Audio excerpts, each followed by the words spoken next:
louvado sejas por tudo que o Senhor tem nos dado, por toda a provisão, por toda a tua graça. Mais do que tudo, nós precisamos do alimento espiritual. Por isso pedimos que durante a pregação da tua palavra, teu Espírito graciosamente fale a cada um de nós. Nós esperamos em ti e clamamos, fale ao nosso coração, nos guie durante toda a exposição da tua palavra. Em nome de Cristo Jesus. Amém. Amém. Nós hoje à noite então estudaremos a mensagem da Epístola aos Hebreus.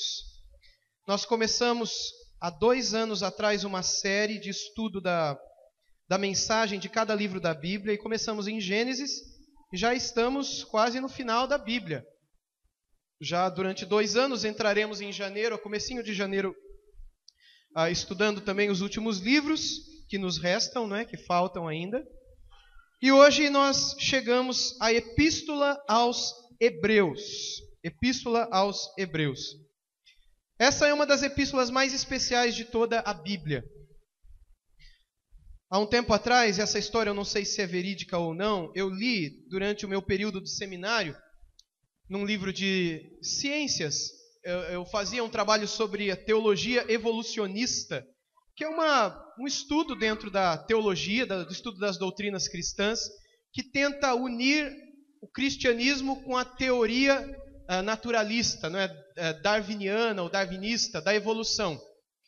E lá pelas tantas eu li a história de um homem que morava próximo à casa de Charles Darwin, ou Darwin, e nos últimos dias de sua vida chegou até a casa dele, bateu as portas da casa dele, entrou para conversar, e quando chegou ali ele estava lendo um livro e pediu para que ele aguardasse um pouco, e ele aguardou. Depois de um tempo o rapaz voltou, ele continuava lendo aquele livro, eles tiveram uma boa conversa, depois o rapaz foi embora, ele pegou aquele livro de novo, e aquilo despertou a curiosidade daquele jovem na universidade, e perguntou que livro era aquele, e ele então disse: esse é o livro dos livros. É o maior livro que já foi escrito. É o livro mais especial e que não poderia ter sido escrito por ninguém. Porque é um livro que jamais poderia ter sido escrito por um homem, não é?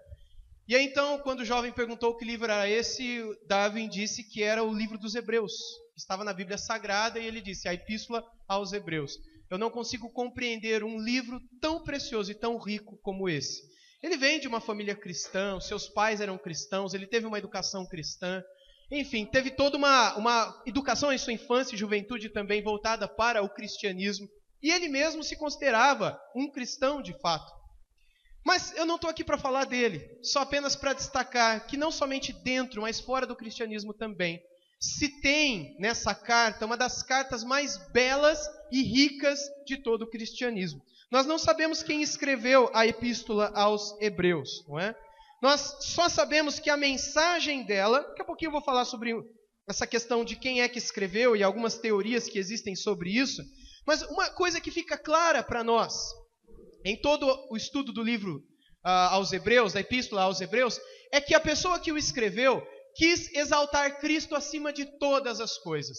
De modo que, se pudéssemos dar um título para esse livro e também para essa mensagem sobre o livro aos Hebreus, nós diríamos: Jesus é maior do que tudo, é melhor do que tudo. Jesus está acima de todas as coisas. Jesus é maior do que tudo. Ele é maior do que os anjos, ele é maior do que Moisés, representante dos profetas, é maior do que Arão, como representante dos sacerdotes. Jesus é maior do que todo o ministério sacerdotal no Antigo e também no Novo Testamento. Jesus é maior do que tudo, e esse Jesus nos chama a perseverarmos em nossa fé, crendo que por Ele um dia estaremos diante do grande Deus. Jesus é maior do que tudo. Mas vamos entender um pouquinho dessa carta então. Quem escreveu essa carta? Como eu disse há pouco, a gente não sabe. No início da igreja cristã, a maioria das pessoas atribuíam essa carta a Paulo ou a Barnabé. Barnabé foi aquele pastor da igreja de Antioquia, onde pela primeira vez os discípulos de Cristo foram chamados de cristãos. Ao norte de Israel, Síria, sul da Síria, cidade de Antioquia. Lá havia um pastor chamado Barnabé, que era judeu, um homem muito temente a Deus. Um homem que foi mandado para Antioquia porque ele ficou sabendo que lá muita gente estava se convertendo, muita gente havia abraçado a fé cristã, muita gente tinha tido sua vida transformada.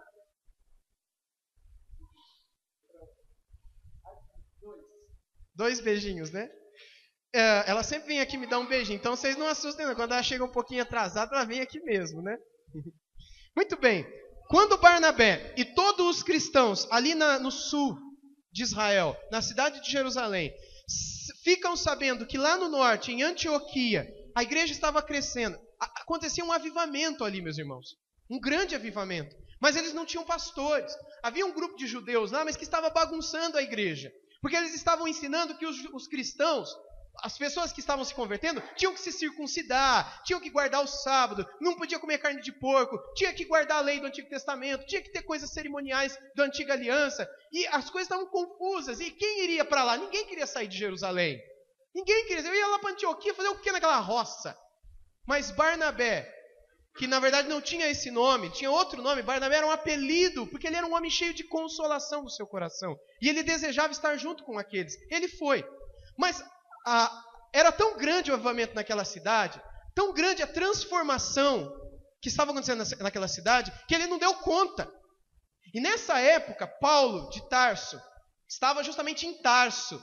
Ele foi mandado para Tarso, mandaram esperar. Ele tinha acabado de se converter. Ele quis ficar em Jerusalém, quis convencer os apóstolos que o melhor lugar dele era Jerusalém, porque ele vivia em Jerusalém, ele era conhecido em Jerusalém, e ele seria um trunfo, não é? Ele seria uma peça importantíssima em Jerusalém, para que muita gente pudesse conhecer a Jesus, porque ele se perseguia, e agora ele era cristão.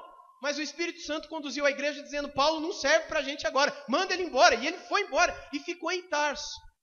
E então Barnabé foi lá em Tarso mandar chamar Paulo, pela direção do Espírito Santo, para que Paulo viesse a Antioquia para ajudá-lo. Então Barnabé era o pastor, Paulo era o co-pastor, o pastor auxiliar de Barnabé em Antioquia durante muito tempo, até que o Espírito Santo chamou os dois para a obra missionária. E aí Paulo e Barnabé saíram para a primeira viagem missionária. Depois Paulo e Barnabé saíram para outra viagem missionária, segunda, agora com Marcos e Silas, em viagens separadas, por outras razões que agora não vêm ao caso. Então, esses dois homens eram muito conhecidos e conheciam profundamente a história dos hebreus e a doutrina dos judeus, e por causa disso, a autoria do livro aos hebreus foi atribuída a eles, nos primórdios do cristianismo. Mas logo no início também, depois do século IV ou V, muitos começaram a entender que de fato não podia ser Paulo, porque o estilo de Paulo escrever era completamente diferente desse estilo que está aqui. Então muita gente abandonou e permaneceu apenas com Barnabé, porque ele era um homem erudito, e essa carta é uma carta muito, muito erudita. Ela respira muito conhecimento da teologia dos judeus, da teologia do Antigo Testamento. Então Barnabé era um homem assim, um homem de muito conhecimento. Atribuiu-se também a Áquila e também a Apolo, dois outros homens de muito conhecimento bíblico no período do Novo Testamento, e outros chegaram a atribuir a muitos outros a autoria dessa carta. Na época da Reforma Protestante, alguns voltaram a atribuir a autoria dela a Paulo e a Barnabé, como foi o caso de Lutero, por exemplo, e outros. Mas o ponto é, nós não sabemos. É importante que saibamos quem escreveu? Não, não é importante. Porque toda a Bíblia tem por inspiração o próprio Deus. De Gênesis a Apocalipse, é Deus quem chama, vocaciona e usa homens para que estes então escrevam as suas palavras. De modo que pouco importa para a gente se é Paulo, se é Barnabé, se é Áquila, se é a Priscila. Alguns dizem que é Priscila, a esposa do Áquila, né? E uma das hipóteses levantadas é até risível, que eles dizem que no final está escrito assim, que com poucas palavras eu tentei dizer tudo o que eu disse. E a carta é longa e densa, então só mulher para depois de falar, eu falei bem pouquinho. Vocês riem, mas esse é um argumento que alguns homens loucos por aí dão para dizer, talvez seja Priscila. Isso não é de hoje não, já há tempos que pessoas supõem que Priscila possa ser a autora dessa carta. Mas não importa quem colocou no papel. O que nos importa é que ela é uma carta que vem de Deus para nós. Para quem ele escreveu? O autor dessa carta provavelmente escreveu, aliás, provavelmente não, com certeza escreveu, provavelmente porque com provas escreveu, para os hebreus. Quem são os hebreus? Os judeus. Por que ele escreveu para os judeus? Ao longo da carta, nós vamos ver agora, a impressão que nos dá é que os judeus, esses hebreus, aqui hebreu, judeu é a mesma coisa, queriam voltar atrás. Eles haviam conhecido a Cristo, o Messias, o prometido de Deus, mas eles são tentados a voltar atrás, a abandonar o caminho. E então esse autor, que nós não sabemos quem é, decide escrever essa carta mostrando para eles, não vale a pena voltar atrás, nós não temos algo melhor lá atrás, nós não temos ninguém maior lá atrás. Voltar atrás para quê? Voltar atrás para quem? Jesus é maior do que tudo. Pois bem, vamos ver então, pouco a pouco, essa exposição de que Jesus é maior do que tudo. Porque pode ser que eu e você também sejamos tentados a voltar atrás em nossa vida nesse mundo.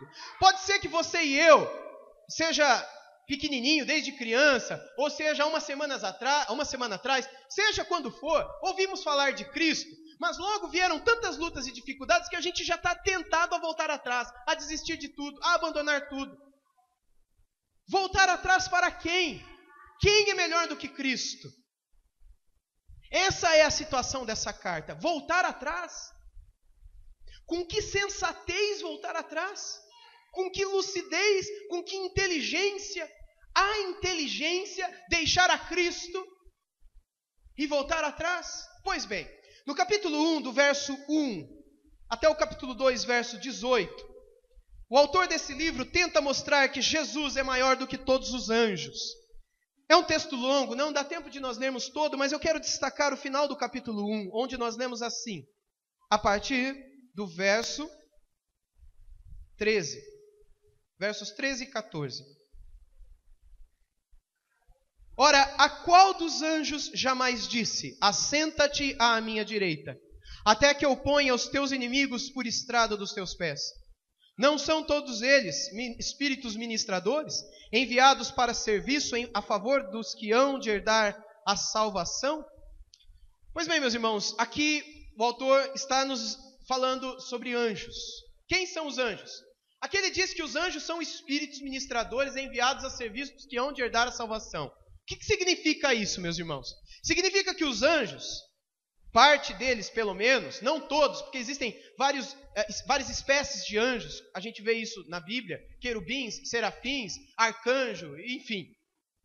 Esses anjos, chamados de anjos ministradores, que são chamados no estudo dos anjos, a angelologia, de anjo apenas, são aqueles que não ficam na presença de Deus somente, não ficam apenas exaltando debaixo ou em cima do trono, não são também os espíritos caídos, os anjos caídos, mas esses são anjos que o Senhor Deus enviou a serviço dos que hão de herdar a salvação. Isso está no futuro. Os anjos são enviados e eles estão aqui a serviço de quem? De Deus. Para cuidar de quem? Daqueles que hão de herdar a salvação. Eles já são salvos? Não. Mas os anjos já estão cuidando deles. E quando são salvos? Obviamente eles continuam a cuidar. A gente vê que há um anjo que cuida de Pedro no livro de Atos. E há anjos que cuidam do povo de Deus no Antigo e no Novo Testamento. Anjos estão o tempo todo cuidando do povo de Deus. Existem anjos enviados por Deus que cuidam de você e de mim. Nós não os vemos. Alguns acreditam, e eu acredito também, que às vezes nós os vemos, mas não os reconhecemos. Muitas vezes no Antigo e no Novo Testamento, os anjos aparecem em forma humana e nós muitas vezes não sabemos que eles são anjos. Às vezes aparecem de uma maneira diferente, cheio de luz e tudo mais. Mas muitas vezes eles são como nós. Eles aparecem figuradamente como nós. E a Bíblia está repleta de casos assim. E nós nem percebemos que o são, mas Deus os manda para nos livrar, para nos guardar, para tantas outras coisas. A Bíblia diz também que o próprio diabo pode se transfigurar. O próprio demônio pode se transfigurar com a aparência de homem e até mesmo de anjo de luz, de sacerdotes, para enganar inclusive os escolhidos. Então é muito possível que esses anjos façam isso. Mas qual é o ponto desse texto? É dizer que existem anjos que o Senhor Deus manda para cuidar daqueles que são seus e daqueles que estarão em suas mãos, que hão de herdar a salvação. Se você parar para pensar na sua vida, você vai lembrar de um monte de experiência antes da sua conversão que Deus já te guardava. Não era assim? Você lembra de situações assim na sua vida? Momentos de antes da sua conversão, você nem era salvo ainda, mas Deus já cuidava de você. Não era assim? Ou não era assim? Quantos livramentos Deus não te deu e você nem temia a Ele? A Bíblia diz isso. Então os anjos são grandes, são poderosos, são valorosos, mas há alguém que é maior do que eles. E esse alguém é Jesus Cristo. No Antigo Testamento e também na época do Novo, os judeus, de algumas tradições, adoravam a anjos. Em algumas regiões do Império Romano, como na região de Colossos, os judeus tinham o hábito de prestar culto a anjo. Paulo, quando escreve aos Colossenses, inclusive cita isso. Os anjos sempre estiveram presentes, e pelo fato de muitas vezes os homens os perceberem, os homens prestavam cultos, oravam a eles. Mas aqui o autor aos Hebreus está dizendo que Jesus Cristo é maior do que os anjos. Veja, vou voltar agora para o comecinho da carta, Hebreus 1:1, depois eu vou mais para o finalzinho do capítulo 2. No capítulo 1, verso 1, nós lemos assim: havendo Deus outrora falado muitas vezes e de muitas maneiras aos pais, pelos profetas, nestes últimos dias nos falou pelo Filho, a quem constituiu o herdeiro de todas as coisas, pelo qual também fez o universo. Ele, que é o resplendor da glória e a expressão exata do seu ser, sustentando todas as coisas pela palavra do seu poder. Depois de ter feito a purificação dos pecados, assentou-se à direita da majestade nas alturas, tendo se tornado tão superior aos anjos, quanto herdou mais excelente nome do que eles. E aí ele começa, não é? Pois a qual dos anjos jamais disse, tu és meu filho, hoje te gerei? Ele começa a levantar um monte de perguntas. Ou seja, o Senhor Jesus é maior do que tudo. Tanto pessoas a quem você e eu possamos nos curvar, orar, adorar, quanto anjos e demônios. Há pessoas que exaltam e adoram demônios em religiões aqui no Brasil. Há pessoas que prestam cultos a espíritos, falam com espíritos, são possuídos por esses espíritos. Mas Jesus é maior do que esses espíritos. O nome de Jesus, a pessoa de Jesus, a exata expressão da glória de Deus que se encontra na pessoa de Cristo Jesus é maior do que tudo. Por isso, por que irmos aos anjos? Por que irmos aos espíritos dos mortos? Como muitos outros em outras religiões também creem. Vamos falar com o espírito daquele que já morreu. Vamos saber como é que é. Vamos ouvir uma palavra de consolo da parte dele, saber que ele está num bom caminho, num caminho de luz. Vamos falar com ele. Para quê? Se a Bíblia já nos diz que isso não existe. Se a Bíblia já nos diz que por trás dessas conversas, espíritos imundos estão enganando pessoas, falando com a mesma voz, escrevendo com a mesma letra, contando segredos que somente aquelas pessoas sabem. São espíritos mentirosos que mentem desde o início e fazem de tudo para verter para fora do caminho, que é o significado da palavra perverter, pessoas que ouvem de Deus, que ouvem o chamado da graça, o chamado da fé, o chamado para o arrependimento, o chamado da salvação. Mas esses espíritos estão trabalhando, querendo mostrar que outras coisas são grandes. Anjos são grandes, espíritos imundos são grandes, demônios são grandes, pastores são grandes, bispos são grandes, apóstolos são grandes, pais apóstolos, patriarcas, padres, bispos, papas, ungidos do Senhor, homens de Deus são grandes. Jesus é maior do que todos eles. Meus irmãos, hoje em dia existe uma grande doutrina sendo pregada, que é uma doutrina de Satanás, mas que tem entrado nas igrejas cristãs de uma maneira terrível. Ela entrou na Idade Média, quando os cristãos acreditavam que podia pedir a intercessão dos santos, que eles podiam interceder para Maria, para João, para Pedro, para André. Isso na Idade Média. Hoje não fazem mais dessa maneira. Mas na Idade Média faziam assim, entendendo que havia uma pessoa entre elas e Deus. Existe alguém entre nós e Deus? Não. Só Jesus. Fora de Jesus alguém? Não. Mas qual é a doutrina de Satanás que tem entrado nas igrejas hoje? A doutrina da cobertura espiritual. Você já ouviu falar da doutrina da cobertura espiritual? Eu sou pastor e você está debaixo da minha cobertura espiritual. Se você sair debaixo da minha cobertura espiritual, você está desprotegido e os demônios podem atingir você. Isso surgiu dentro de um movimento de apóstolos recentemente, que na verdade não são apóstolos, não segundo os da Bíblia. Mas essa doutrina de cobertura espiritual, você sai debaixo da minha, você precisa entrar debaixo da de outra, porque senão você vai estar descoberto. Eu não vou entrar nos detalhes dessa doutrina de Satanás. Eu apenas quero dizer para vocês que a única cobertura que você e eu temos é a do sangue de Jesus Cristo. Você não precisa de outra cobertura. E quando eu me coloco como cobertura espiritual sobre você, eu estou tomando o lugar de Cristo. Eu estou me colocando entre você e Deus. Só um te guarda, só um te protege, só um te cobre. E esse um é Deus. Na Idade Média, a Igreja Católica Romana colocou os santos. Hoje, a Igreja Evangélica coloca os pastores. Só uma notícia para os irmãos. Queria eu ter voz para dizer para o Brasil inteiro isso. Hoje, a Igreja Católica abandonou essa heresia. E ela já não crê mais nessa mediação salvífica dos santos, mas apenas em exemplos. Isso está nos cânones da igreja. Embora eu sei que muitos lugares lá na roça, muita gente simples acaba adorando as imagens, mas a igreja em si, católica romana, não tem mais isso em sua doutrina, de adoração às imagens. Isso não existe, meus irmãos, mas não existe mais. Embora o povão ainda às vezes acontece isso, mas nas doutrinas da igreja, não. Mas hoje o que se vê dentro das igrejas evangélicas, essa mediação humana entre os homens e Deus. E aí então, se você sai daqui, se você abandona o meu ministério, você está debaixo da ação de Satanás na sua vida. Ou você volta a estar debaixo do meu ministério, debaixo da minha cobertura, ou você está perdido. Ou você se coloca debaixo de um outro ministério que eu abençoo, ou você está perdido. Meus irmãos, isso não é doutrina de Deus. Nós cremos na suficiência de Cristo.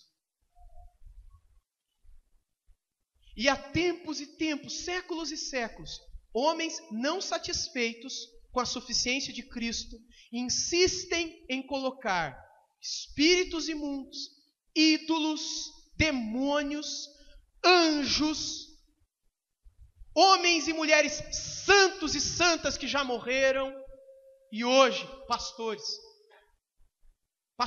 pastoras, bispos, bispas, apóstolos, apostilas, tudo entre nós e Deus. Mas há um só entre nós e Deus, Jesus Cristo.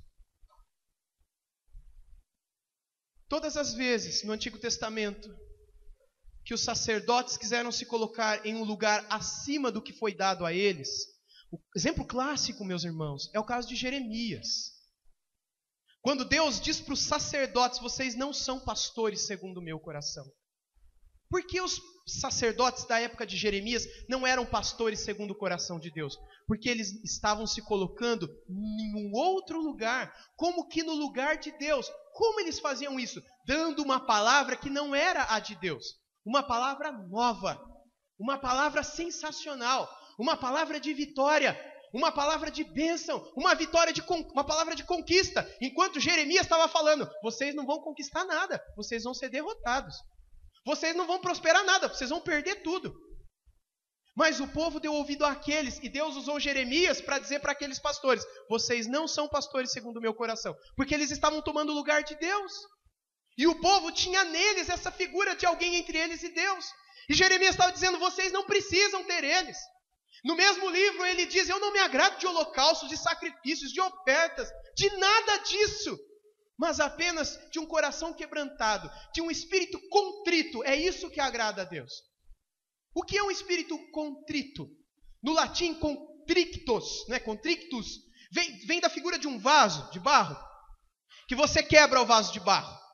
E aí você joga água naqueles cacos de barro e amolece, joga no chão, pega um martelo e bate, sabe o barro molhado? Ele vai se dissolvendo até que ele vira lama. Aquilo é contrictus. É o barro totalmente dissolvido, porque aí o oleiro vem, pega aquele barro e ele faz novo, diferente. A forma que tinha antes é esquecida, é uma nova forma. Um coração contrito é um coração assim. E é isso que agrada a Deus. E isso não tem nada a ver com pastores. É você direto com Ele, pelo sangue da nova aliança, que te liga com o Santo dos Santos. Nós temos o melhor de todos, nós temos o maior de todos, nós temos o mais superior de todos. Nós não precisamos de nada, nem de ninguém. Vocês não precisam de mim. Vocês precisam só de Cristo. Só de Cristo.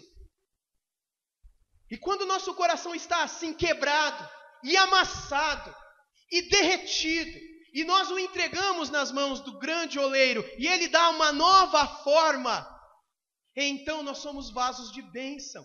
Ele enche esse vaso com o tesouro da sua preciosa palavra. E aí então, por meio daqueles trincas, desse vaso imperfeito, porque permaneceremos pó, ele reflete a sua luz e a sua glória para que outros vejam o tesouro em vasos de barro, a perfeição na imperfeição, a glória na miséria, a salvação no perdido, a justiça no antes condenado, a vida naquele que antes estava morto. Mas para que eu viva, desfrute, é necessário que eu esteja contrito, quebrado, quebrantado. Esse é o primeiro ponto dos Hebreus. E a lição que fica para nós é: jamais coloque homens ou espíritos entre vocês e Deus. Jamais acreditem no medo ou palavra de medo que homens venham colocar sobre vocês. Sejam pastores, sejam bispos, sejam papas, sejam apóstolos, sejam quem for, seja quem for. Acreditem na palavra, somente na palavra, na suficiência da palavra e na suficiência de Cristo. Bem, a partir do capítulo 3 até o capítulo 4, verso 13, nós vemos ele falando que Jesus Cristo é maior do que Moisés. Vamos olhar para o capítulo 3, verso 1. Por isso, santos irmãos, que participais da vocação celestial, considerai atentamente o apóstolo, o sumo sacerdote da nossa confissão, Jesus. Veja aqui que Jesus é chamado de apóstolo e sumo sacerdote. Apóstolo significa enviado, e sumo sacerdote significa o maior de todos os sacerdotes, ou aquele que é o maior de todos que nos levam a Deus, não é? Enfim, eu vou explicar isso mais ao final. O qual é fiel àquele que o constituiu, como também o era Moisés e toda a casa de Deus. Jesus, todavia, tem sido considerado digno de tanto maior glória do que Moisés, quanto maior honra do que a casa tem aquele que a estabeleceu. Pois toda a casa é estabelecida por alguém, mas aquele que a estabeleceu todas as coisas é Deus. Bem, meus irmãos, aqui ele está dizendo então que Jesus é maior que Moisés. Veja no verso 5. E Moisés era fiel, e em toda a casa de Deus como servo, para testemunho das coisas que haviam de ser anunciadas. Cristo, porém, como filho em sua casa, a qual casa somos nós, se guardarmos firme até o fim a ousadia e a exultação da esperança. Assim, pois, como diz o Espírito Santo, hoje, se ouvirdes a sua voz, não endureçais o vosso coração, como foi na provocação, no dia da tentação no deserto, onde os vossos pais me tentaram, pondo-me à prova, e viram as minhas obras por 40 anos. Por isso me indignei contra essa geração e disse: estes sempre erram no coração, eles também não conheceram os meus caminhos. Assim jurei na minha ira, não entrarão no meu descanso. Tende cuidado, irmãos, jamais aconteça haver em qualquer de vós perverso coração de incredulidade que vos afaste do Deus vivo. Pelo contrário, exortai-vos mutuamente cada dia, durante o tempo que se chama hoje, a fim de que nenhum de vós seja endurecido pelo engano do pecado, porque nos temos tornado participantes de Cristo, se de fato guardamos firme até o fim a confiança que desde o início tivemos. Apenas até aqui, o texto vai até o capítulo 4, verso 13. E o que até o capítulo 4, verso 13 ele quer dizer para nós? Que Jesus é maior do que os profetas. Ponto 1, Jesus é maior que os anjos. Ponto 2, Jesus é maior do que todos os profetas. Moisés aqui ilustra o profeta, aquele que recebe a palavra de Deus e dá para o povo. Moisés é quem recebeu a lei, entregou a lei para o povo. Hoje existem muitos homens que recebem a palavra de Deus e dão ao povo. Eu sou um deles. todas as vezes, durante a semana, e antes de me levantar a este púlpito, eu clamo: Deus, me dê a voz, me dê a palavra. Eu preparo, eu estudo, eu anoto, eu esboço, eu oro, eu clamo, eu me preparo. Mas todas as vezes eu subo dizendo: Deus, se algo mais o Senhor queira dizer, que não está aqui, se algo o Senhor queira falar, isso é profecia, fala, me usa, eu estou aqui, sou teu vaso, sou teu servo, o povo é teu, eu também sou teu, então fala conosco, eu sei que eu sou apenas um vaso, nada mais, apenas um instrumento, um profeta, para usar a palavra bíblica. Então, sempre existiram esses mensageiros, mas Jesus é maior do que todos eles. Jesus é maior do que todos os profetas. Jesus é maior do que Moisés, e Moisés é tido como o maior de todos os profetas. Obrigado. Jesus é tido como o maior de todos os profetas. Ele é tido como... O nome dele é tido como parte da própria Bíblia. Os judeus chamavam os 5 primeiros livros como a lei de Moisés. Jesus... Na parábola do rico e do Lázaro, quando o rico lá no inferno fala: Pai Abraão, Jesus contando a historinha, né? Manda Lázaro lá de volta para a terra. Ele já tinha morrido, mas faz ele voltar para a terra, ele vai reencarnar ou vai ressuscitar. O senhor sabe, do jeito que o senhor quiser. Mas é que vão ver ele, vão ficar morrendo de medo, porque ele tinha morrido, agora ele está no meio da gente andando. Vão ver que não é um fantasma, eles vão acreditar no que ele falar. E aí meus 5 irmãos não vão vir para cá também, Pai Abraão. E aí Jesus, na parábola, diz: não. Por quê? Porque eles têm quem? Moisés e os profetas. Leiam-nos. Quem são Moisés e os profetas? Todo o Antigo Testamento. Moisés, que escreveu os 5 primeiros livros da Bíblia, e o restante que foram escritos por profetas. E também sacerdotes, mas todos eles profetas. Veja então que Moisés tem essa figura de ser, na boca de Jesus, parte da Bíblia, 50% da Bíblia hebraica praticamente, não é? Metade da Bíblia hebraica, principalmente na consideração que era dada à Torá, à lei, que era maior do que os próprios escritos dos profetas para os judeus, é atribuída para Moisés. Aquele que é a voz de Deus, aquele que nos revelou a Deus, aquele que nos mostrou a Deus, aquele que falou para a gente o que é certo e o que é errado, aquele que fez com que a gente entendesse o caminho que nos leva para a glória. Moisés. Existe alguém maior que Moisés? Na cabeça de um judeu, não. Mas na cabeça do autor de Hebreus, sim. Jesus é maior do que Moisés. Moisés mostrou a casa. Jesus é aquele que estabelece a casa. Moisés é aquele que mostra a construção, a lei, tudo aquilo dentro do qual os judeus tentavam entrar e viver. E não conseguiram. Agora ele diz, agora Jesus, ele é o próprio estabelecedor de tudo. E agora ele não pede mais nenhuma casa, porque ele já construiu a casa dele, em 3 dias. Ele ressuscitou e a casa dele está pronta. E a casa agora dele é você. O seu coração, é aí que ele habita. E ele é maior do que Moisés. Ele é maior do que a lei. Ele é maior do que as estruturas humanas. Ele é maior do que tudo que alguém possa dizer. Ele é maior do que tudo. Meus irmãos, como é que você sabe disso? Como é que você sente isso? Se você não tem contato com Ele. Você não sabe disso. Como é que eu sei que Jesus é melhor e maior do que tudo? Lendo a Bíblia. Indo à palavra de Cristo. Ao Verbo que um dia se fez carne e habitou entre nós.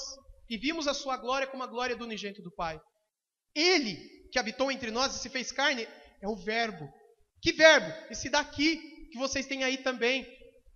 Ele é isso daqui que se fez carne e habitou entre nós.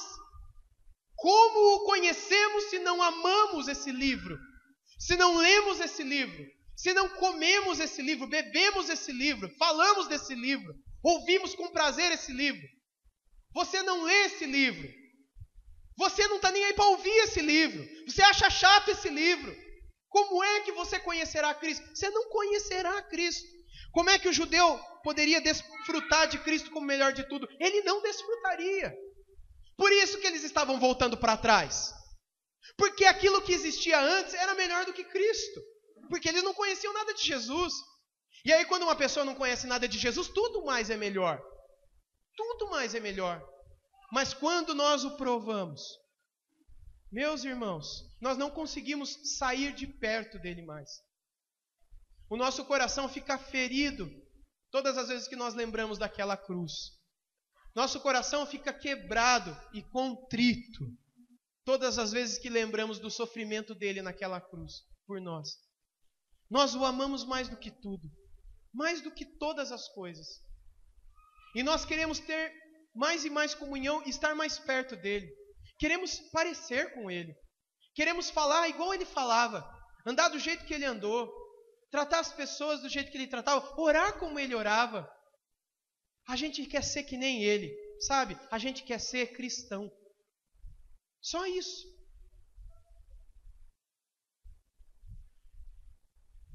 O caminho hoje, meus irmãos, parece estar mais estreito do que nunca. Eu não sei se é a impressão de vocês, mas é a minha triste impressão. Quanto mais eu me envolvo no meio cristão, e eu saio constantemente para pregar, para dar aula, enfim, mas eu vejo, meus irmãos, que são poucos que estão no caminho de verdade. A maioria está querendo curtir, meus irmãos. A maioria está vivendo de boa o pecado. A maioria não está nem aí para Jesus. Mas se você perguntar para a pessoa, fala, não, Jesus, faz sinal da cruz, fala em nome de Jesus. Não, Jesus, oh Deus, eu sou Jesus. Mas no coração, a pessoa não está nem aí para Jesus. Aquela pessoa não ora. Aquela pessoa não lê a Bíblia.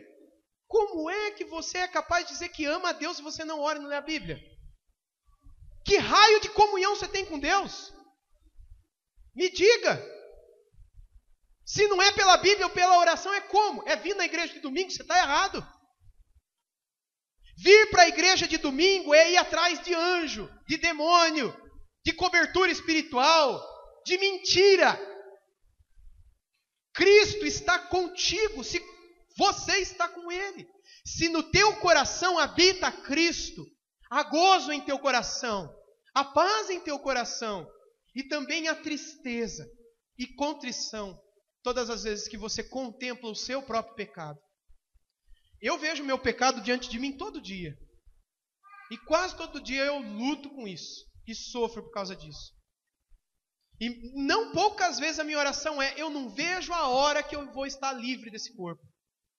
Eu só peço a Deus que não seja enquanto meus filhos sejam pequenos. Mas eu não vejo a hora de ver a redenção da minha carne. Meus irmãos, eu não vejo valor em nada aqui. E eu não consigo entender cristãos que veem valor nas coisas daqui. Eu não consigo ver prazer nas coisas daqui. Embora eu sinta prazer nas coisas daqui. Mas ver esse prazer e desfrutar muitas vezes horrorosamente desse prazer é algo que me causa tristeza. Assim como no coração de um monte de gente que eu aconselho durante a semana. E que chega para mim chorando, dizendo, pastor, é meu pecado, e eu não consigo. Eu não consigo, mas eu amo. Eu quero estar mais perto de Deus, e eu tento, mas caio. Mas depois me levanto e tento, e mais caio. E eu digo para essas pessoas, continue, será assim até o final. Graças a Deus que as lágrimas não secam. Graças a Deus que os seus joelhos não deixam de se dobrar. Graças a Deus que para você, ainda que seja na consciência, Jesus permanece maior do que o pecado. O problema será no dia que você cair no pecado e deitar lá, e ficar de boa lá, e que delícia o pecado. E aí você esquece de Jesus por uma semana, ou por um mês, ou por um ano, sei lá. Aí então você precisa saber, você precisa se converter. Você precisa se arrepender e voltar. Você precisa ser batizado. Em nome do Pai, do Filho e do Espírito Santo. Você precisa ser ensinado a guardar todas as coisas que Jesus um dia ensinou. Essas coisas vão arder que nem fogueira no teu coração. Todo dia, quando você acordar, você vai lançar as raízes do seu olho e do teu coração na palavra. E é de lá que as raízes dos teus olhos e do teu coração vai tirar o alimento que vai te sustentar de pé durante o dia. Você vai colocar a brasa que é você na fogueira, que é a palavra, e aquilo vai fazer com que arda o temor e amor pelo Senhor durante todo o dia. Mas você fecha a palavra, você deixa de orar, você vive de qualquer jeito. Como é que a fogueira vai queimar dentro de você? Como é que você vai dar frutos? Se a árvore foi cortada, você não está, as suas raízes não estão ali, suas raízes estão no pecado, na mentira, nesse monte de coisa que passa aí na sua cabeça, das quais Deus é só mais uma. Como é que você terá o fruto da paz? Como é que você terá o fruto da alegria? Como é que você terá o fruto da bondade? Como é que você terá o fruto da benignidade, fazer o bem para os outros? Como é que você terá o fruto da mansidão? E responda para mim, como é que você terá o fruto do domínio próprio? Se você há muito tempo cortou a palavra da sua vida e Jesus da tua vida. Porque se você cortou a palavra, você cortou Jesus. Eu vou repetir, para ficar muito claro. Se você cortou a palavra, você cortou Jesus. Se você cortou o verbo, você cortou aquele que um dia se fez carne e habitou entre nós. Não há separação entre Cristo encarnado e Cristo revelado. Quando ele mesmo orava com gotas de sangue no Getsêmani, ele orou por você assim: Pai, santifica-os na verdade, santifica-os. O que mesmo é a verdade? A tua palavra, Pai, é a verdade, santifica-os. O que é santificar? É separar. Separe-os do mal, separe-os do pecado, separe-os do lixo, separe-os da mentira, separe-os da idolatria. Como? Pela palavra. Mas se eu não tenho a palavra, como me separarei? Como me santificarei? Como me desfrutarei do que é melhor e do que é maior do que tudo? O demônio nunca esteve mais solto do que hoje, tentando levar as pessoas a acreditarem que a Bíblia não é verdade, que a Bíblia não é palavra de Deus. E a maioria daqueles que um dia se disseram cristãos já acreditaram nessa mentira do diabo. Eu espero que vocês não estejam dentre estes. Mas para correr aqui, porque o tempo já se vai. Capítulo 4, a partir do versículo 14, nós vemos o autor dizendo que Jesus é maior do que Arão. E agora então ele deixa claro que Jesus não é só maior do que os anjos, não é só maior do que os profetas, representados em Moisés, mas é maior do que todos os sacerdotes. O maior de todos os sacerdotes foi Arão, o pai de todos os sacerdotes. E depois dele, ele diz também, do capítulo 8 ao capítulo 10, ele não só cita Arão, de 4 a 7, mas também todo o ministério sacerdotal, do 8 ao 10. Deixando claro que Jesus é maior do que todos. Vamos ver no capítulo 4, versículo 14. Tendo, pois, a Jesus, o Filho de Deus, como grande sumo sacerdote, que penetrou os céus, conservemos firmes a nossa confissão, porque não temos sumo sacerdote que não possa compadecer-se de nossas fraquezas. Antes, foi ele tentado em todas as coisas, à nossa semelhança, mas sem pecado. Acheguemo-nos, portanto, confiadamente junto ao trono da graça, a fim de recebermos graça, misericórdia e acharmos graça para socorro em ocasião oportuna. Veja no capítulo 5. Porque todo sumo sacerdote, sendo tomado dentre os homens, é constituído nas coisas concernentes a Deus a favor dos homens, para oferecer tantos dons como sacrifícios pelos pecados. E é capaz de condoer-se dos ignorantes e dos que erram, pois também ele mesmo está rodeado de fraquezas. E por esta razão deve oferecer sacrifícios pelos pecados, tanto do povo como de si mesmo. Apenas até aqui. O que ele está dizendo aqui? O sacerdote não é aquele que traz as palavras de Deus para o povo. O sacerdote é aquele que pega as palavras do povo e leva para Deus. O sacerdote faz o caminho inverso do profeta. O profeta traz, o sacerdote leva. Vocês vão entender? O profeta traz de Deus para o povo. O sacerdote leva do povo para Deus. O sacerdote ouve o pecado. Ah, você fez isso? Ah, muito bem. Você trouxe a ovelha para sacrificar? Ah, você fez aquilo? Só traz uma andorinha. Ah, você traz um bolo. Ah, o que você fez? Faça isso. O sacerdote no Antigo Testamento fazia assim. E ele ia depois e sacrificava e pedia o perdão de Deus pelo pecado do povo. Isso no Antigo Testamento. Hoje o sacerdote não faz mais isso. O sacerdote no Antigo Testamento se colocava no lugar, no meio entre o povo e Deus. Aqui, O autor dos Hebreus está dizendo: Jesus é maior do que todos os sacerdotes. Ele é aquele que se coloca entre nós e Deus como o sumos pontíficos, não é? A maior ponte, ou sumo pontífice, como alguns o chamam. A maior ponte que pode haver. O maior mediador, e não só maior, mas único, porque Paulo, escrevendo a Timóteo, diz que não há outro mediador. Só há um único mediador entre Deus e os homens, Jesus Cristo, o homem. De modo que Jesus Cristo é maior do que os sacerdotes. E aqui, voltando um pouquinho aos Hebreus, é importante que lembremos. Os Hebreus, aqui desse livro, queriam voltar atrás. Vamos voltar para os sacerdotes. Vamos voltar para os profetas. Vamos voltar para os anjos. Vamos voltar para a lei. E o autor aos Hebreus, que a gente não sabe quem é, está dizendo: vocês estão loucos. Vocês vão voltar para Moisés. Vocês vão voltar para Arão e para os sacerdotes. Vocês vão voltar para os anjos. Vocês vão voltar para a lei. Nós temos aquele que é maior. E esse é Jesus Cristo. Veja no capítulo 5 ainda, verso 4.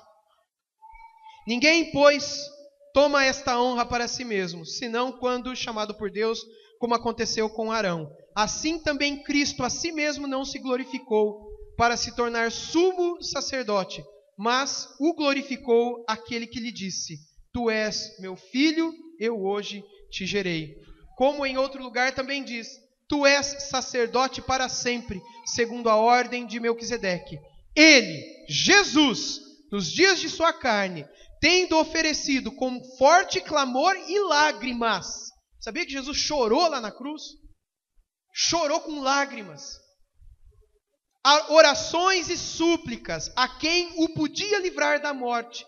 E tendo sido ouvido por causa de sua piedade, embora sendo filho, aprendeu a obediência pelas coisas que sofreu. E tendo sido aperfeiçoado, tornou-se o autor da salvação eterna para todos os que lhe obedecem, tendo sido nomeado por Deus sumo sacerdote, segundo a ordem de Melquisedeque. Gente, não dá para explicar os detalhes disso daqui. É muita coisa. E é coisa maravilhosa demais. Mas apenas para dizer, Jesus é aquele que faz com que você hoje possa entrar agora no Santo dos Santos, se quiser. Vocês lembram o que era um Santo dos Santos no Antigo Testamento? Era aquele lugar onde o maior de todos os sacerdotes, o único sacerdote vivo em toda a terra, o sumo sacerdote, tinha aqueles montes de sacerdote, que eram os sacerdotinhos, né? Mas tinha o sumo sacerdote. Era só um. Quando ele morresse, entrava outro.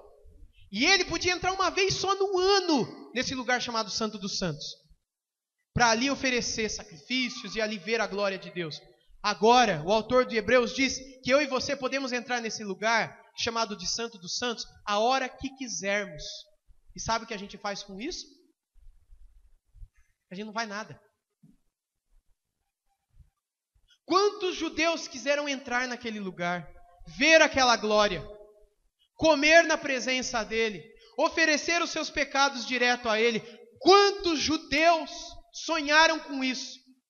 Mas eu e você que agora temos livre acesso ao Santo dos Santos, a gente vai vivendo de qualquer jeito.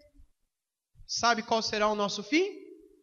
Negligenciando tão grande salvação, tão grande graça e tão grande glória que hoje repousa sobre nós. Sabe qual será o nosso fim? Vocês sabem, não é? Não preciso falar. A misericórdia de Deus é grande, enquanto o dia de salvação se chama hoje. E a gente já leu esse texto aqui, hoje. Enquanto o dia se chama hoje, a misericórdia dele está sobre você. Mas amanhã pode ser que não esteja. Se amanhã o teu corpo já não estiver no teu espírito, e o teu corpo estiver voltado para a terra, e o teu espírito estiver voltado para Deus, lá ele não terá misericórdia mais. Lá o teu espírito aguardará o dia da ira, como chamou o profeta Sofonias. O dia do juízo, o dia da justiça, o dia da verdade, o dia da eternidade. Você estará lá nesse dia. E ele olhará para você. E o autor de Hebreus diz que todos os nossos pecados e toda a nossa vida estará nua e patente aos olhos daquele a quem havemos de prestar contas. Vai chegar esse dia. O dia da ira virá. E ainda lá nos acompanhará a misericórdia do Senhor. Ou não. Meus irmãos, eu quero encerrar olhando para a parte final, a partir do capítulo 10.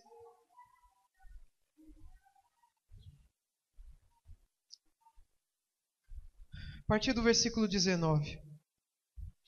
Tendo, pois, irmãos, intrepidez para entrar no Santo dos Santos, pelo sangue de Jesus, pelo novo e vivo caminho, que Ele nos consagrou pelo véu, isto é, pela sua carne, e tendo grande sacerdote sobre a casa de Deus, aproximemo-nos.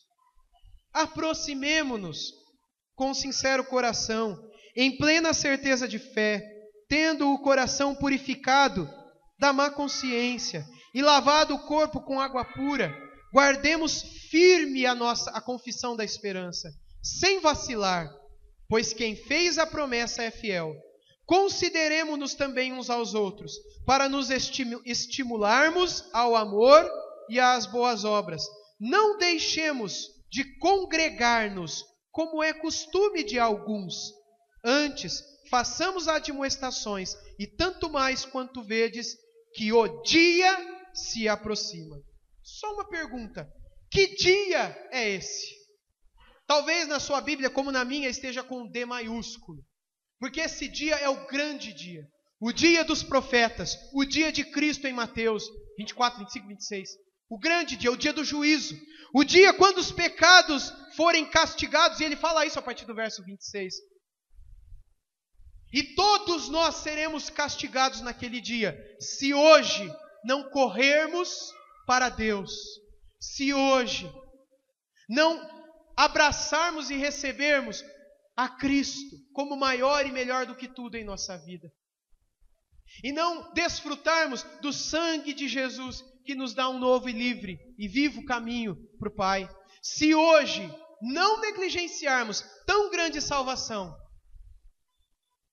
então seremos libertos desse dia. Mas se hoje negligenciarmos tudo que Deus tem dado para nós, também nós deixaremos de contemplar a misericórdia de Deus naquele grande dia e último dia. Meus irmãos, ele diz algumas coisas aqui, ainda nos chamando a perseverar na fé. O capítulo 11, eu não vou ler com vocês, porque nós estamos estudando na EBD, na escola dominical, nos domingos de manhã. Ele dá uma grande lista de homens e mulheres no Antigo Testamento que são exemplos para nós, de como perseverarmos na fé. E no 12 ele termina mostrando, olha, se a gente tem tão grande nuvem de testemunha assim, que são esses homens e mulheres do Antigo Testamento, vamos correr também a nossa carreira aqui. Vamos perseverar firmes também. Olhando para Jesus, o autor e consumador da nossa fé, que suportou toda a ignomínia, toda a vergonha daquela cruz. Vamos suportar também a nossa vergonha e caminhar firmes, vivendo para a glória de Deus. Por quê? Por causa disso que está no 10, 19, de novo. Tendo, pois, irmãos, intrepidez para entrar no Santo dos Santos, pelo sangue de Jesus, pelo novo e vivo caminho que Ele nos consagrou pelo véu, isto é, pela sua carne. Verso 22, aproximemo-nos. Aproximemo-nos. Por que nos aproximarmos, meus irmãos? Porque temos um grande sacerdote. Por que irmos até Deus o Pai? Por que irmos até a sala do trono, diante dos seus pés, diante dos santos, o santo dos santos, diante daquele que é santo, santo, santo? Por que irmos? Como irmos? Por que irmos? Porque agora nós temos a Cristo, que com o seu sangue pavimentou a nossa peregrinação até lá. E por que irmos? Porque de lá receberemos aquilo que lemos no capítulo 4, finalzinho. De lá receberemos graça e misericórdia em tempo oportuno. Você vai por meio do sangue de Jesus e de lá você volta cheio de misericórdia e de graça sobre você. Mas se você é alguém sem graça, sem misericórdia, vive uma vida desgraçada, ou seja, sem a graça, uma vida destruída, uma vida falida, uma vida seca, uma vida vazia, uma vida dura, um espírito, sabe, podre, uma mente suja, um coração que sabe você que ofende a Deus. Por quê? Porque você não vai até Ele. E você não pode trazer de lá tua vida transformada, tua vida restaurada. Você não recebe um presente melhor do que aquele que você tem encontrado nesse mundo. Os judeus queriam voltar atrás porque aquilo que eles tinham encontrado nesse mundo era muito melhor do que Jesus. E assim seremos nós também, se não formos até lá, pelo sangue de Jesus, contemplando aquela cruz, vendo aquele que morreu em nosso lugar, chorou em nosso lugar, sangrou em nosso lugar, suou em nosso lugar.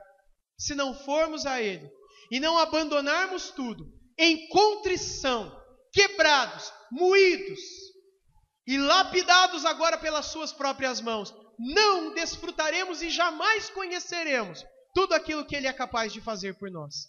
Jamais. Eu quero encerrar, meus irmãos, dizendo: Jesus é maior e melhor do que tudo. Vocês creem nisso? Amém? Santo Agostinho, certa vez, contou uma história de que a gente é como aquela noiva. Sabe aquela noiva que ganhou um anel de brilhante do seu noivo? E ela amou aquele anel. E ela chorou por causa daquele anel. E ela beijou o seu noivo por causa daquele anel. Ela abraçou o noivo e disse: você é o melhor noivo do mundo. Eu jamais seria capaz de casar com qualquer pessoa. Você é um anjo de Deus na minha vida. E ela adorou aquele anel. E passou um mês, passou 2 meses, passou 3 meses. Sabe o que ela fez? Ela largou do noivo. Sabe por quê? Porque ela passou a amar mais o anel do que o noivo. Sabe por que Santo Agostinho contou essa história? Porque nós somos essa noiva. Nós recebemos, por exemplo, bênçãos financeiras de Deus. Sabe o que a gente faz? A gente ama mais o anel do que o noivo. Deus nos deu a bênção do sexo. Mas o que nós fazemos? Nós sujamos tudo, pervertemos tudo. E nós amamos mais o sexo, nos tornando adúlteros, nos tornando pedófilos, nos tornando bestiais. Aqui eu acho que nenhum, né? Que é aquele que faz sexo com um bicho. Não é? Nos tornando homossexuais, que é uma espécie de perversão sexual também. Transando antes do casamento, transando fora do casamento, transando em outro casamento. Sabe o que tudo isso faz de nós? Isso tudo faz de nós aquela moça que recebeu um anel. E ao invés de amar o noivo, amou o anel. E acabou amando mais o anel, casou com o anel. Falou: Deus, o sexo é melhor do que o Senhor. Por isso eu vivo na pornografia e me masturbo e traio meu marido e traio a minha esposa. Por isso eu não me guardo para o casamento. Sabe por quê? Porque o presente é melhor do que aquele que me presenteou. E aí se Deus vem e fala para você: não faça isso, você briga com Deus. Você acha que Deus está errado, você dá risada. Sabe por quê? Porque há muito tempo você deu as costas para o noivo e casou com o anel. Vocês estão entendendo a historinha do Santo Agostinho? Você casou com o dinheiro, casou com qualquer outra coisa, com a ganância, com a mentira. E você fez das coisas que Deus te deu, Agostinho dizia, das criaturas de Deus, um Deus para você. Mas o Criador é maior do que a criatura. O Criador é maior do que todas as coisas criadas. E o que Ele espera é que nós cheguemos a ponto de olhar para as criaturas e adorar o Criador, dizendo: como Tu és maravilhoso. Eu vou contar uma história aqui para vocês de um monge, que talvez alguns aqui nem achem que é salvo, mas eu tenho certeza que muitos de vocês jamais chegarão um dia à vida espiritual desse monge. João Clímaco. Já ouviu falar desse homem? É chamado de santo também, São João Clímaco. Conta-se, numa das histórias da igreja aí, que esse homem um dia, em um dos seus tempos de serviço, de evangelização, ele passou por um lugar onde havia um harém. Antigamente era chamado de harém, hoje é chamado de zona de prostituição. E ele viu uma mulher nua. E aquele monge começou a chorar, e tinha um outro monge lá dele. E ele começou a chorar, não porque ele não podia ter acesso àquela mulher, porque ele era monge, não porque ele estava com vontade de pagar, porque os monges pagavam. Os monges tinham filhos, e muitas vezes abortavam esses filhos e enterravam debaixo do monastério. Vocês sabem dessas histórias. faziam coisas terríveis na Idade Média. Não eram santos, não.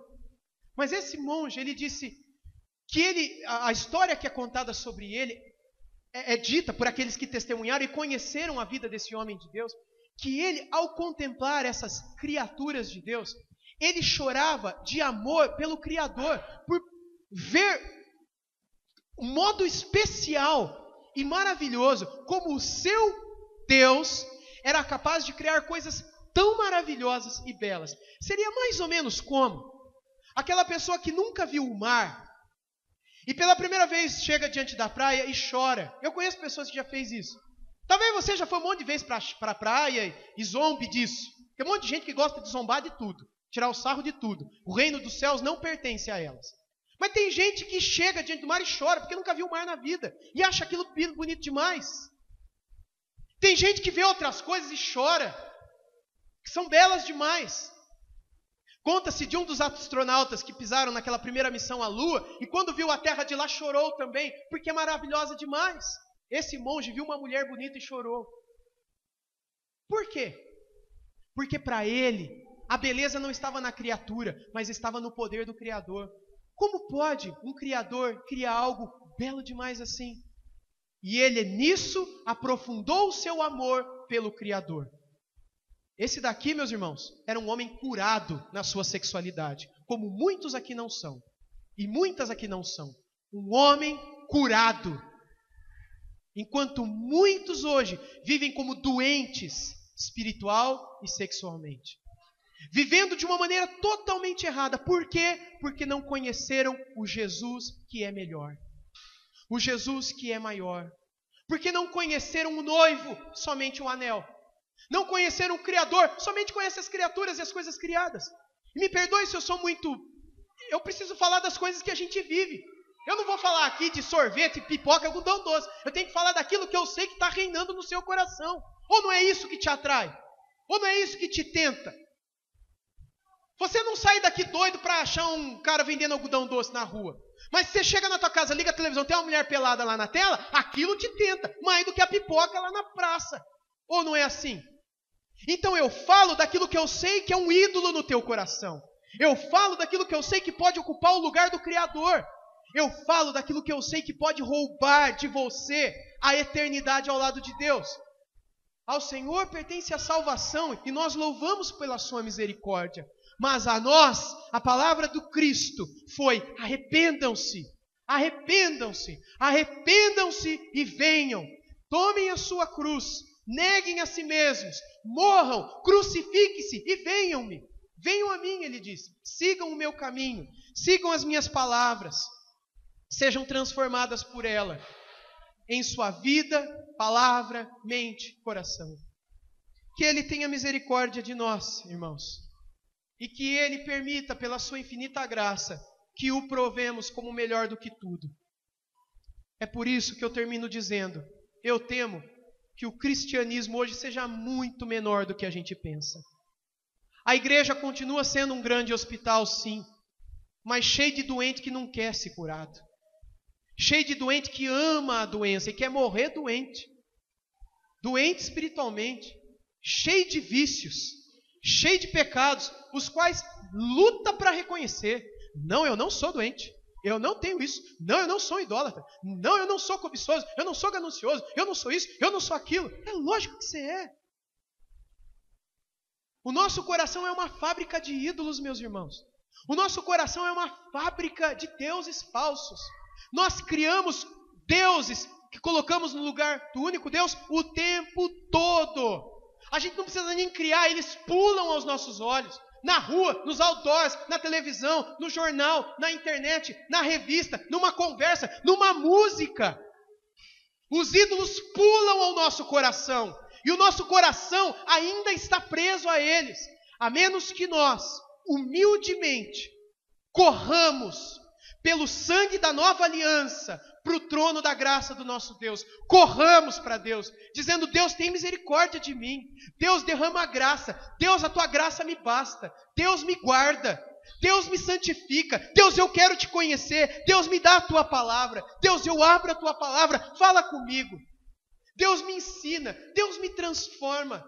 eu me prendo a Ele, eu contemplo a cruz, eu contemplo o sangue, eu contemplo o seu sofrimento e me lembro do porquê Ele morreu em meu lugar. Eu me lembro do porquê Ele se fez maldição em meu lugar naquela cruz. Eu me lembro do porquê Ele que teve que deixar a sua glória e vir a esse mundo lavar o pé dos discípulos, ser escarnecido, zombado, ferido, esmurrado, cuspido, crucificado.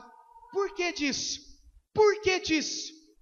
Para Ele se tornar o meu sacerdote, para Ele se tornar o meu mediador, para Ele se tornar com o seu sangue a minha cobertura espiritual, para Ele se tornar o meu Salvador, para Ele se tornar o meu Senhor, a minha paz, a minha vida, a minha única esperança nesse mundo.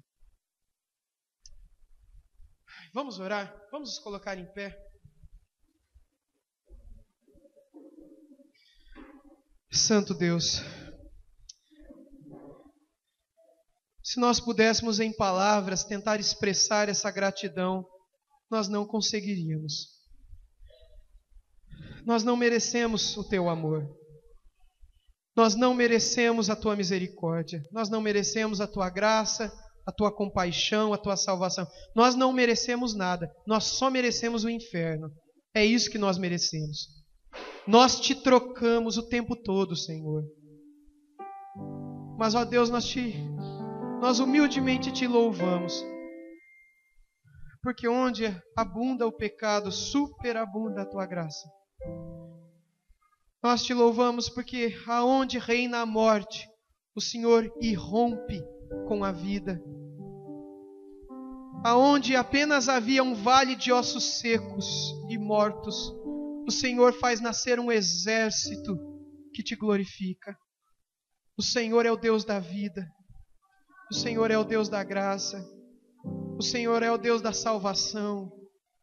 O Senhor é o Deus da humilhação, porque o Senhor se humilhou naquela cruz. O Senhor passou vergonha naquela cruz. O Senhor guardou. O Senhor teve que sufocar o Teu poder para ali não mostrar aos homens quem Tu eras. Diante de tanta zombaria, de tanta provocação, o Senhor sufocou a si mesmo. O Senhor negou a si mesmo. O Senhor tomou o nosso pecado, a nossa culpa, e cravou contigo a cédula que era a nossa condenação. O Senhor crucificou contigo naquela cruz, para que hoje nós pudéssemos ser chamados de justos, para que hoje nós pudéssemos ser chamados de santos. Quem somos nós, ó Deus, diante de tão grande amor? Ó Deus, nós sabemos que nós só podemos levantar as mãos aos céus e louvar ao Senhor por tão grande salvação. Louvar ao Senhor pela bendita esperança que em Cristo agora temos. Nós Te louvamos, ó Senhor, pela obra que um dia o Senhor começou na nossa vida e que o Senhor há de completar. E clamamos que se alguém aqui não conhece a Ti como maior e melhor, superior a tudo, que pela Tua misericórdia possam conhecer, Pai. Que pela Tua graça bendita e soberana possam conhecer o que é ter Cristo como melhor do que o pecado. Cristo como melhor do que tudo, os vícios, os hábitos, as escolhas, os prazeres. Em Tua presença nós encontramos plenitude de alegria, Pai, e em Tua destra delícias perpetuamente. Dá ao Teu povo o conhecer dessas verdades. E não permita que o Teu povo Te troque por qualquer coisa. Nós Te louvamos pelo sangue da nova aliança, que nos cobre e nos protege, mas também pavimenta o caminho que nos coloca diante do Teu trono de graça, como agora estamos. Louvado seja o Senhor, ó Pai, o Rei dos reis, o Senhor dos senhores, diante de quem estamos. Louvado seja para sempre o Teu santo nome. Amém. Amém. Vamos encerrar cantando.